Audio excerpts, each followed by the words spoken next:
1 Samuel chapitre 24.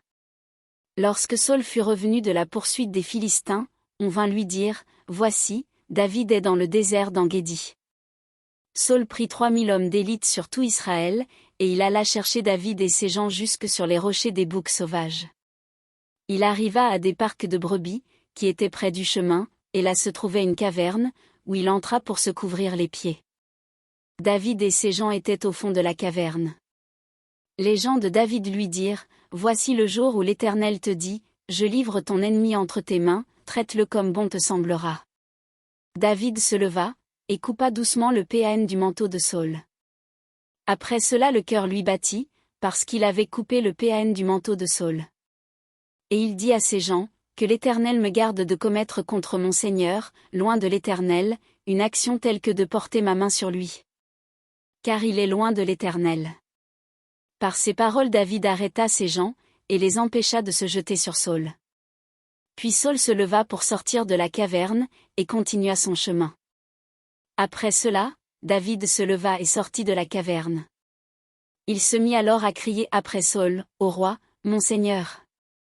Saul regarda derrière lui, et David s'inclina le visage contre terre et se prosterna. David dit à Saul, « Pourquoi écoutes-tu les propos des gens qui disent, « Voici, David cherche ton malheur ?» Tu vois maintenant de tes propres yeux que l'Éternel t'avait livré aujourd'hui entre mes mains dans la caverne. On m'excitait à te tuer, mais je t'ai épargné, et j'ai dit, je ne porterai pas la main sur mon Seigneur, car il est loin de l'Éternel. Vois, mon père, vois donc le péan de ton manteau dans ma main. Puisque j'ai coupé le péan de ton manteau et que je ne t'ai pas tué, sache et reconnais qu'il n'y a dans ma conduite ni méchanceté ni révolte, et que je n'ai point péché contre toi. Et toi, tu me dresses des embûches, pour m'ôter la vie. L'Éternel sera juge entre moi et toi, et l'Éternel me vengera de toi, mais je ne porterai point la main sur toi. Des méchants vient la méchanceté, dit l'ancien proverbe. Aussi je ne porterai point la main sur toi.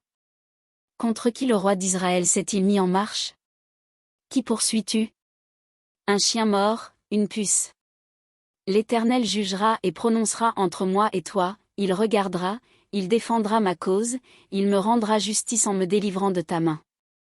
Lorsque David eut fini d'adresser à Saul ces paroles, Saul dit, « Est-ce bien ta voix, mon fils David ?» Et Saul éleva la voix et pleura. Et il dit à David, « Tu es plus juste que moi, car tu m'as fait du bien, et moi je t'ai fait du mal. Tu manifestes aujourd'hui la bonté avec laquelle tu agis envers moi, puisque l'Éternel m'avait livré entre tes mains et que tu ne m'as pas tué. Si quelqu'un rencontre son ennemi, le laisse-t-il poursuivre tranquillement son chemin? Que l'Éternel te récompense pour ce que tu m'as fait en ce jour. Maintenant voici, je sais que tu régneras, et que la royauté d'Israël restera entre tes mains.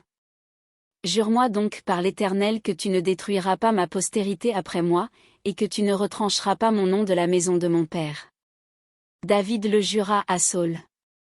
Puis Saul s'en alla dans sa maison, et David et ses gens montèrent au lieu fort.